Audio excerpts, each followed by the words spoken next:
Hi guys. So today I'll be talking to you guys about The Codes of Gender, the film which was produced by the Media Education Foundation. This film was directed by Jhally, who is also the founder of the Media Education Foundation. So let's go straight into it. So, the film argues that advertising perpetuates harmful gender norms and reinforces power relations in our society. By objectifying women and positioning them as objects of male desire, advertising reinforces the idea that women are passive and submissive. The film challenges us to think critically about the media that we consume and the ways in which it shapes our perceptions of gender.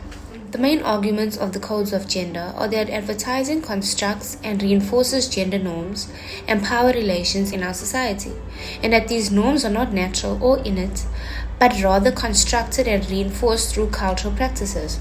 The film argues that advertising uses visual narratives and poses to communicate normative ideas about masculinity and femininity, and that these normative imposes shape our perceptions of what it means to be a man or a woman. The film critiques the objectification of women in advertising, but also goes beyond surface-level beauty standards to explore the deeper ways in which our perceptions of gender are shaped and reinforced by cultural practices. So another possible set of visual codes that the film concepts could be applied to is racial codes in advertising. Similar to gender codes, advertising constructs and reinforces racial norms and power relations in our society. Advertising uses visual narratives and poses to communicate normative ideas about race, such as the exotic or savage black man or the docile or submissive Asian woman. These racial codes shape our perceptions of different races and reinforce stereotypes that have real-world consequences. This is something that I can relate to as well, because being a South African, staying in a different African country, people often ask me the question if I'm purely South African. Yes, my mom and dad are both South African, but the way media has portrayed South Africans to be or to look like has made the minds of people very ignorant by asking these certain questions.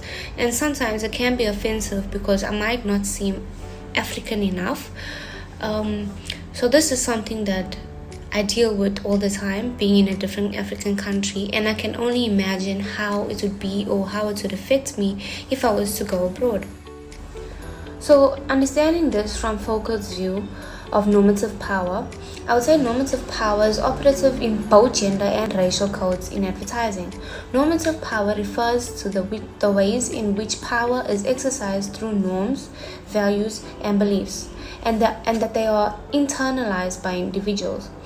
In this case of gender and racial codes in advertising, these norms, values, and beliefs are communicated through visual narratives and poses that shape our perceptions of what it means to be a man or a woman, or what it means to be a certain race. By reinforcing these norms, values, and beliefs, advertising exercises normative power and reinforces power relations in our society.